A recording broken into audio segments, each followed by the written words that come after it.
பாதுகாத்துக்கணும். என்னன்னு பார்த்தீங்கன்னா, ஒரு நடிகர் நடிக்கிறதுக்கு வர்றாரு.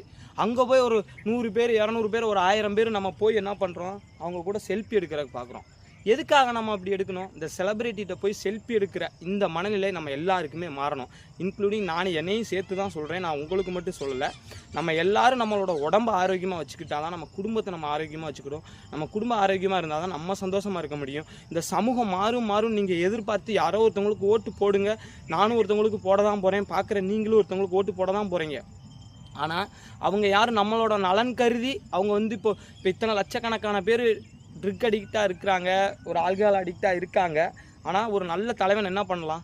என்னை மானசீக தலைவனாக ஏற்றுக்கிட்ட நீங்கள் யாரும் என்னை தலைவனாக ஏற்றுக்கிட்டவங்க இனிமேல் குடிக்காதீங்க.